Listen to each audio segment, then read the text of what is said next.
Bukbar tang bedani monji rotonolnan marjapuni bishunti haste berumni kokshale pada songajaka agortolani erinogono toma SARS complex asane kokshopti kokbotobangka haste ganangai hokbarte horticulture debo bahike kojogote seman asale bandar manjika hokbar tang bedani dagifang Sharadindu Das horticulture tang bedani dagifang bibi jamatia khoboi hasteni hokbar tang bedani research khlainai te agriculture officer মন্ত্রী একটা press conference করেছে। আমরা আগামী 15 তারিখ থেকে আমরা food paddy procurement করব। আপনারা জানেন এই পেডি প্রকিউরমেন্টের খাদ্য দপ্তর পারচেজ করে, সমস্ত কাজটা করতে হয় কৃষি দপ্তরের লোকদের, এবং এই জন্য আমরা জোলাইবাড়িতে এটা সেন্টারটা প্রথম করেছি এবং ওই দিন থেকে সব জায়গায় পারচেজ করা হবে। এবং এই পর্যন্ত এটা কিন্তু আমাদের সরকার আসার পরে এই রাজ্যে এটা শুরু হয়েছে, আগে ছিল না। আমরা বারবার বলেছিলাম বিধানসভায়, তৎকালীন মুখ্যমন্ত্রী মানিক সরকার এটা গুরুত্ব দেয়নি। আমরা এই পর্যন্ত কৃষকদের থেকে 1,92,000 MT আমরা পারচেজ করেছি কৃষকদের থেকে, যাতে সহায়ক মূল্য অতি বেশি পয়সা পায়, মার্কেট থেকে যেন বেশি পয়সা পেতে পারে। এবং এতে আমাদের রাজ্যের কোষাগার থেকে টাকা গেছে 371,79,00,000। এবং আমরা জানি আমাদের যেমন শরীর খারাপ হয়, জমিরও রোগ হয়, সেই রোগটা কি, সেজন্য এটা করার জন্য সয়েল হেলথ কার্ড বলে একটা জিনিস আছে। এটা আমরা এ পর্যন্ত 1,76,519 জনকে দিয়েছি। আজকের মিটিংয়ে বলেছি এটাকে এবছর টার্গেট করো আরও 40,000, যাতে সয়েল হেলথ কার্ড পেতে পারে। পেলে আমরা 4টা জায়গায় আমাদের এই রিসার্চ সেন্টার আছে, সেখান থেকে আমরা আমাদের ভ্রাম্যমান গাড়িও আছে, মাটি সংগ্রহ করে সেটা আমরা সয়েল হেলথ কার্ড ইস্যু করি। এটাকে আরও গুরুত্ব দেওয়ার জন্য বলছি। আমাদের এই এত কিছু করার পরে আমাদের প্রোডাকশন কি বাড়ছে, ফুড গ্রেনস আমরা 22 দেশে আমরা উৎপাদন করেছি 8,42,000 মেট্রিক টন। 23-24 আমরা 8,50,000 মেট্রিক টন। আমাদের এবারের টার্গেট 24-25-এ 9,53,000 মেট্রিক টন। আমরা তাইলে যে গিয়ে তারপরেও 90,000 শর্ট থাকবে। আমরা চাইছি ধীরে ধীরে ধীরে ধীরে, এবং এর মধ্যে আমাদের আপনারা জানেন সিপাহীজলা, গোমতী, দক্ষিণ, এই 3টা কিন্তু আমরা উদ্বৃত্ত সারপ্লাস আছে, কি ভেজিটেবলসে কি ধানে, এবং খোয়াই খুব কাছাকাছি রয়েছে, দলাইও কাছাকাছি রয়েছে, এবং উনকুটিও কাছাকাছি রয়েছে। আমরা পিছনে পড়ে আছি ওয়েস্ট এবং নর্থ।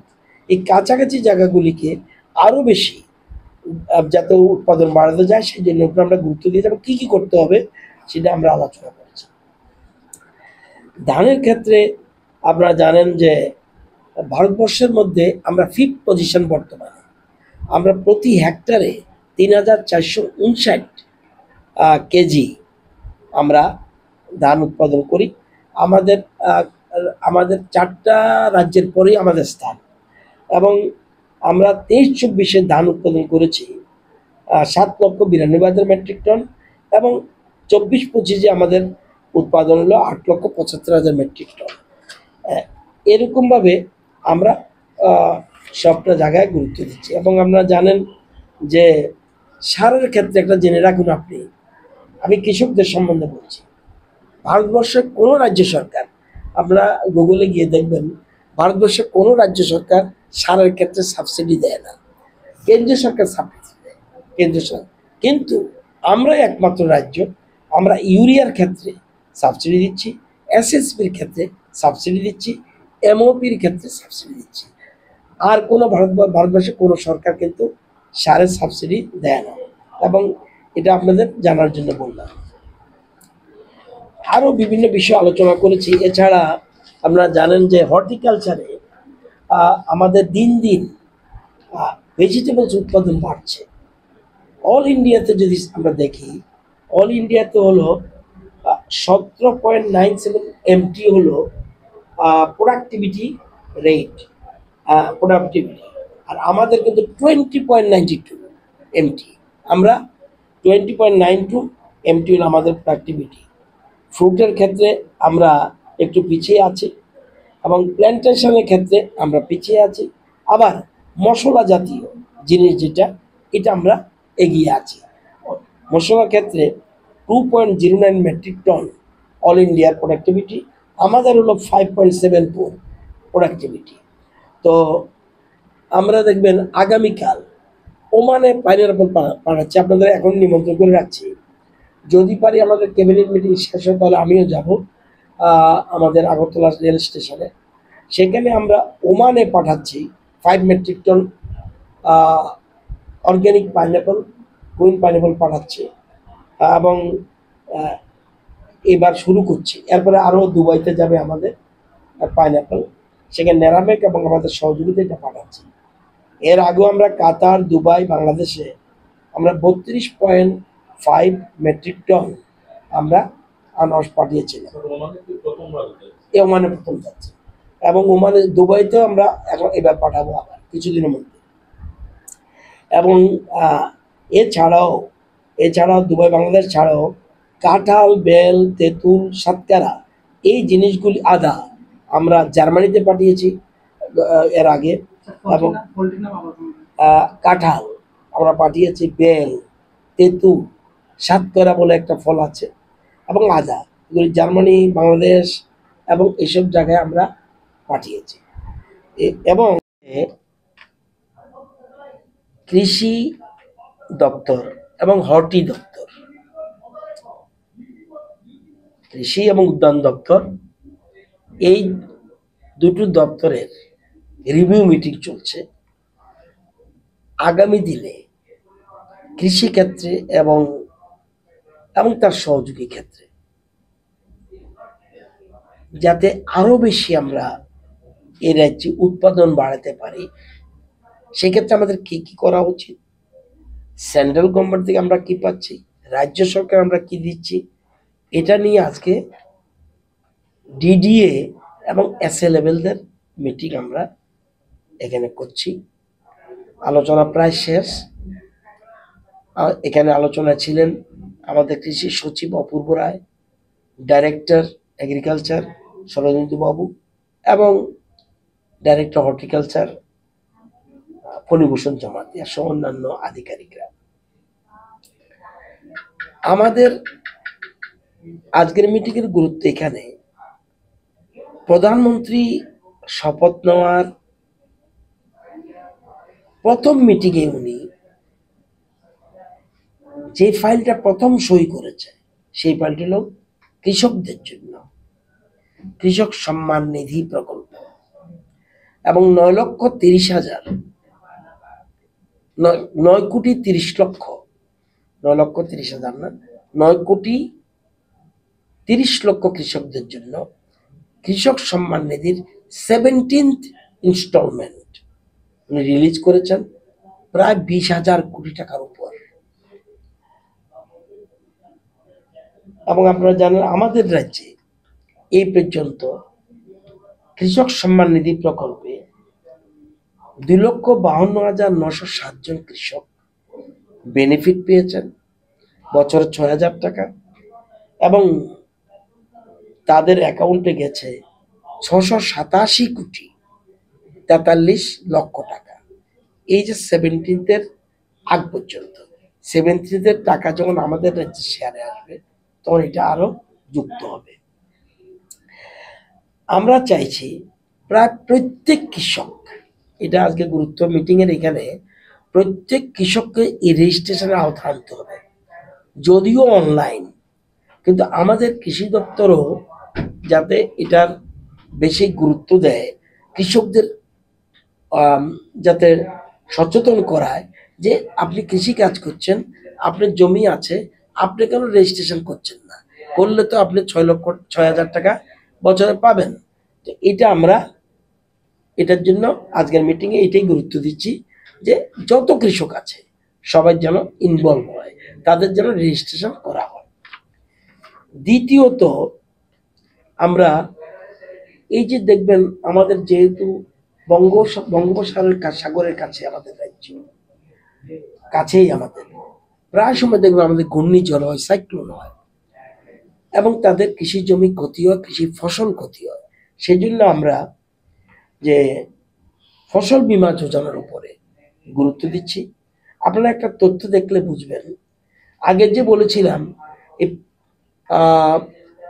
কৃষক সম্মান নিধি প্রকল্প কিন্তু এই যে ডাবল ইঞ্জিনের সরকারের আগে কিন্তু ছিল না, ত্রিপুরা রাজ্য পায়নি, ভারতবর্ষে কেউ পায়নি। ফসল বীমা যোজনায় আগে ছিল। আমরা যদি দেখি 2013 থেকে 17 এই 5 বছরে সারা রাজ্যে কৃষকদের 23,454 জনকে তৎকালীন সরকার তাদের ফসল বীমা যোজনার আওতায় আনতে পেরেছে। আমরা এনেছি 13,89,081। দেখুন ফিগারটা, এই সরকার যে প্রো ফার্মার, এটা এই তথ্যটা দিলে আপনি বুঝতে পারবেন। 13 থেকে 17 পর্যন্ত তারা মাত্র 23,454 জনকে ফসল বীমা যোজনা আনতে পেরেছে। আমরা এনেছি 13,89,081 জন, এবং তাদের সময় এই যে ফসল বীমা যোজনার টাকা পেয়েছে 1,70,00,000। আমরা সময় পেয়েছে যে আমাদের সময় যে এগুলি 9,43,00,000। তো কৃষকদের প্রতি আমরা কতটুকু দায়বদ্ধ, এটা যেন আরো বেশি মানুষ ফসল বীমা যোজনা আসে। আজকের মিটিংয়ে, রিভিউর মিটিংয়ে এটা আরেকটা ইম্পর্টেন্ট জিনিস, সব কৃষি নিয়ে, যেহেতু প্রধানমন্ত্রী কৃষকদের সবচেয়ে বেশি গুরুত্ব দিচ্ছে, বলছে যতজন কৃষক কৃষি কাজ করে, কৃষি কাজ না করলে তাকে সাহায্য করার দরকার নেই। কৃষি দপ্তরের যে অর্থটা, সে অর্থ কৃষি কাজে যুক্ত যারা তারা। কৃষি ঋণ আমাদের রাজ্যে আমাদের পিরিয়ডে আমরা কৃষি ঋণ দিয়েছি 3,45,789 জনকে। কত কোটি টাকা? 1,822,73,00,000 কৃষি ঋণ। এবার যদি আমি গড়ে কৃষকদের ধরি, তাহলে 52,712 টাকা করে কৃষকরা ঋণ পেয়েছে, সব কৃষক। কিন্তু কেউ নাও নিতে পারে, কিন্তু 1,822,73,00,000 টাকা কিন্তু পেয়েছে। আমরা দিল্লি হাটে একটা প্রোগ্রাম করেছিলাম, সেলার বায়ার্স মিট। এবার আমরা এই 20 তারিখ করছি ইন্দুরে, মধ্যপ্রদেশের ইন্দুরে আমরা করতে যাচ্ছি। আমি নিজে যাওয়ার চেষ্টা করব দেশের কৃষি মন্ত্রীকে এখানে রাখার জন্য। যদি উনি টাইম দিতে পারবে, কতটুকু পারবে জানি না। ওই রাজ্যের কৃষিমন্ত্রী এবং ওখানকার ইন্দুর সিটির মেয়র থাকবেন, ওই এলাকার এমএলএও থাকবেন। আমাদের যাওয়া রয়েছে ইন্দুরে, আমরা একটা বায়ার সেলার্স মিটিংয়ে আমরা যাচ্ছি। তো মূল জিনিসটা আপনারা রাখবেন, কৃষি এবং কৃষি যেমন এগ্রি, হর্টি, ফিশারি অ্যান্ড পশুপালন, এই কয়টি ক্ষেত্রে আমরা স্বাবলম্বী আমাদের হতে হবে। যদিও আমাদের জমি কমছে, কারণ নতুন নতুন লোক আসছে, নতুন পরিবার বাড়ছে, তাদের ঘর বানাতে হচ্ছে, জাতীয় সড়ক হচ্ছে, তো এইসবের জন্য জমি কমছে। কিন্তু আধুনিক টেকনোলজি লাগিয়ে আমরা যত বেশি পারি এটাকে কৃষি ডেভেলপমেন্ট করছি। আর আমরা সবচেয়ে বেশি গুরুত্ব দিচ্ছি কি ডিমান্ড, আমরা চিন্তা করতে পারবেন না। যেমন অয়েল, পাম অয়েল, ভীষণ ডিমান্ড, এবং আমরা প্রচুর জনজাতি অঞ্চলের মানুষ, সাধারণ মানুষ, বাঙালি, ট্রাইবেল সবাই কিন্তু এগিয়ে আসছে, পুরো আমরা করছি। এবং নট অনলি দিস, এই প্রোডাকশন রাবারের মতো 7 বছর ওয়েট করতে হবে না, এটা 4 বছরের ফসল হবে, এবং তুফানে কিন্তু গাছগুলি পড়বে না, এবং ফসলটাকে আপনি কোনো বানরে খাবে না বা অন্য কোনো পশু পাখি খেতে পারবে না। তো এটা একটা বিরাট লাভ, এবং 4 বছরের প্রোডাকশন, এবং সব কিছু সরকার করে দিচ্ছে। সবচেয়ে কথা হলো এই যে প্রোডাকশনটা হবে, স্পট থেকে কি পারচেজ করবে, স্পট থেকে পারচেজ করবে বাধ্যতামূলক, এবং সেন্ট্রাল গভর্নমেন্ট থেকে ইস্যুড রেট বলে দিয়েছে, এর কমে তুমি পারচেজ করতে পারবে না, কিনতেই হবে তোমাকে, এবং বছর বছর 2% করে বৃদ্ধি হবে। এবং আরও একটা জিনিস, যে নাল কাটাতে আমরা খুব সম্ভব 15 হেক্টর জায়গা আমরা দিয়েছি একটা সংস্থাকে লিজের মাধ্যমে। তারা এখানে রিসার্চ সেন্টার করবে। মালয়েশিয়াতে যে রিসার্চ সেন্টার আমি গিয়েছিলাম, ইন্ডিয়াতে কোনো এই প্রাইভেট সংস্থার মাধ্যমে আমাদের ইন্ডিয়াতে কোনো রিসার্চ সেন্টার নেই। আমরা নালকাটাতে জায়গা দিয়েছি, অলরেডি এগ্রিমেন্ট হয়ে গেছে। সেখানে এসে ওরা রিসার্চ সেন্টার করবে শুধু পাম অয়েলের জন্য। তো এখানে আমরা একটা এই জায়গা এটাতে ক্ষেত্রে আমরা, এবং প্রধানমন্ত্রী চাইছেন এই যে অয়েলের জন্য আমাদের প্রচুর টাকা চলে যাচ্ছে বাইরে বিদেশে, সেই টাকা যেন যেতে না হয়, সেজন্য আমাদের পাম অয়েলের উপরে গুরুত্ব দিচ্ছে। অন্ধ্রের পরেই আমাদের সয়েল হলো সবচেয়ে ভালো, সেই জন্য আমরা পাম অয়েলের উপরে গুরুত্ব দিচ্ছি। আজকের মিটিংয়ে সেটা যেন আরও বেশি করে মানুষ এগিয়ে আসে, তার জন্য আমরা চেষ্টা করছি। আজকে রিভিউ মিটিংয়ে এই মোটামুটি আমরা দুভাবে টাকা দিই। একটা হলো ফসল বীমা যোজনা প্রকল্পের প্রধানমন্ত্রী ফসল বীমা যোজনা, আরেকটা স্কিমে দেই SDRF। সেই টাকা অলরেডি স্যাংশন হয়েছে। এই যে কিছুদিন আগে যে ক্ষতি হয়েছে SDF এর স্যাংশন হয়েছে, কিন্তু আমরা এর মধ্যে ডিবিটির মাধ্যমে সবাইকে দিয়ে দেবো। এটা নিয়ে আমরা নতুন করে আজকে একটা মিটিংয়ে চিন্তা করছি, আমরা কেন ইন্স্যুরেন্স কোম্পানিকে টাকা দেব। এটা দেখবেন অ্যাসেম্বলিতেও বিভিন্ন MLA-রা বলছে যে ইন্স্যুরেন্স কোম্পানি তাদেরকে না দিয়ে আমরা যে টাকাটা দিচ্ছি আমাদের রাজ্য সরকার কৃষকদের, সেটা আমরা সরাসরি সার্ভে করে তাদেরকে যদি দিয়ে দিই ডিবিটির মাধ্যমে, তো অনেক বেটার। তাহলে ইন্স্যুরেন্স কোম্পানি বেনিফিট পাবে না, আমি কেন একটা সংস্থাকে টাকা দেবো। এটা নিয়ে আলোচনা হচ্ছে, এখনো ফাইনাল কিছু করিনি। অফিসারদের সাথে আলোচনা হচ্ছে, তারা যেন প্লেস করলে ক্যাবিনেটে প্লেস করবো, তখন মুখ্যমন্ত্রী সহ অন্যান্য মন্ত্রীরা থাকবে। এটা দিলে আমার মনে হয় আমরা দেখা যায় বছরে ইন্স্যুরেন্স কোম্পানিকে আমরা 8 কোটি টাকার মতো দেই, যদিও বেনিফিট 8 কোটি টাকার কৃষকরা পাচ্ছে না, কম পাচ্ছে। যে আমি 8 কোটি টাকা ডাইরেক্ট দিয়ে দেব, যারা ক্ষতিগ্রস্ত হয়েছে ডাইরেক্ট, ক্ষতি না হলে খুব ভালো, সরকারের টাকা সরকারের কাছে থাকবে, ক্ষতি হলে তারা পেয়ে গেল। আমি একটা হিসাব করে দেখেছি, তাহলে ইন্স্যুরেন্স কোম্পানি থেকে আমরা বেশি দিই। এখন এটা আলোচনা পর্যায়ে আজকে উঠে এসছে নতুন কথা, সেজন্য আমরা এটা নিয়ে আলোচনা করব। ক্যাবিনেটের প্রয়োজন আছে, মুখ্যমন্ত্রীর সাথে এবং ক্যাবিনেটের সাথে না বলে এগুলো ফাইনাল কিছু করতে হবে। করার ক্ষেত্রে গতবার থেকে এবার ভালো, এবং আমি পরিষ্কার বলেছি টাকার স্কিম অনুযায়ী টাকা ভালো করে অর্থ বুঝতে হবে।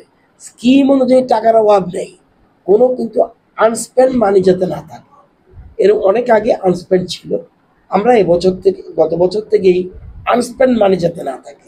যে স্কিম আছে সেই স্কিমের মধ্যে, স্কিমের টাকা সরাতে পারবো না, ওই স্কিমে রেখেই এটা যেন খরচ করে এবং কৃষকদের বেনিফিট পায়। সেই জন্য কিছু জায়গায় আছে, সেগুলি আমরা সংশোধনের জন্য আমরা প্ল্যান করেছি, এবং আমরা টাইম লিমিট করে দিয়েছি, এই সময়ের মধ্যে কাজগুলি করতে হবে। এবং অনেকগুলি কৃষি মার্কেট আমরা করতে যাচ্ছি, এবং মেশিনারি, প্রচুর পরিমাণে মেশিনারি দিচ্ছি। আপনার এটা বলেন, ড্রোন বলেন, তারপরে আমাদের পাওয়ার টিলার বলেন, ট্রাক্টর বলেন, আরও বিভিন্ন জাতের যন্ত্র, ধান কাটার মেশিন বলেন, ধান রোপণ করার জন্য মেশিন বলেন, প্রচুর দিচ্ছি। এবারও টাকার কোনো অসুবিধা নেই, প্রচুর পরিমাণে বিলি করব। আধুনিক যন্ত্রপাতি ছাড়া আপনি, কারণ এখন শ্রমিকদের সংখ্যা কম, মানুষের পার ক্যাপিটা ইনকাম বেড়ে গেছে, তো সুতরাং আপনাকে কৃষি যন্ত্রপাতি দিলে আপনি নিজের কাজ নিজেই করতে পারবেন, আপনার শ্রমিকের উপর নির্ভর করতে হবে না। তো এই জিনিসগুলি আলোচনা করেছি। কিছু ত্রুটি রিভিউ মানেই তো যাতে ত্রুটিগুলি ফিল আপ করা যায়, এই জন্য। সুতরাং ত্রুটি থাকবে, ত্রুটি যাতে আমরা ত্রুটি মুক্ত কিছুই নই, আমরা সমস্যা থাকবে, সমস্যার সমাধানের জন্য আমরা চেষ্টা করব। লেম্বসরা বাগবাড়িও তংমা Rajshree College of Education and Skill College Tripura हापांबाई गसिमुं मानजाक ते त्रिपुरा यूनिवर्सिटी एफिलिएटेड एबा रुंखुंगो चितकजा कायसा इंग्लिश मीडियम कलेज और physics chemistry mathematics botany geology human physiology geography English Kokborok political science history education philosophy sociology और सब्जेक्ट रक परिरेजागो और रुंगनो कतर पढ़ने रंगनो ऑल इंडिया कम्पिटिटिव आमजमुरंगनि बागैबो मागनांगनो फोरोंजागो रोंसुनो रंगनि बागै Thugai duda mentor tongo tei tongo bas malkhuni sepsap tongo kuchuk bremni laboratory smart class babai buri naithok khrangjak tongboyni bisingo songjajak Rajashri College o khas rangino sabsutara nobo chawi lekhapura khlai mano. My name is Pinky Devarma and I'm pursuing BSc in Geography Honours. Rajashri College is one of the best colleges I have ever met in my life. The teachers, the faculty, they provide us to empower in our life and to go for our beautiful future in our life so that we can grow in our daily life. And the teacher, they provide us mentor and they teach how to do the PowerPoint presentation and they encourages us to know about more ability to grow in our environment. Ani mungka relax derma ang geography department ni o college so ang tak second year o kelayo bebak mane जों जे college ketal phaimani teacher rok sungno onek guide khaika kata mani phrungjaka jemon जों public din srungo bhaikai ungo student ngo interact khainani gai class o bhaikai जों dolok bai cooperate khai tongnani above the education college ngo tomo mani phrungu tak nang na di modern technology rok phai tong AI rongni amrong phrungjago te sin internet rongni bo kahamno exam rok kaham cholibo phrungma rok kaham teacher rok belai no guide kheo kaham kai jungno jani jung mungsung mayang tongai sungkai teacher rok personally jungno phrungo engke jungno jani suppose jung tabuk kuno mungsa problem kulai tongkha engke teacher rok belai no jungno kaham kai bojogo that bo lamate bidi ke thanai jung lama hamya kulai tongkha borokno jungno tuna nayo kaham lamao jungno mushroom plantation rok phrungo ungko phongkaima rok phrungo plantation of plants and other than that computer skill rok phrungjago because modern day modern technology ma porinai so modern technology pori hangai sung brain tola kalai thanai thank you. My name is Isha Bhomik from 6th semester physics department of Rajashri College. This college provides a great opportunity and lots of facility to learn and endure the knowledge and learn more skills in the life. And yeah, I learned a lot of skills from this college and now it's very useful to tackle with the day-to-day life and to deal with many biggest universities and biggest fields. Thank you. Haike lerewi tinino faidi. Nini ani Jodani College, Rajashri College of Education and Skill. Nikuma, Bagbari Lemboshara Tripura. Kokdug number 9873673875.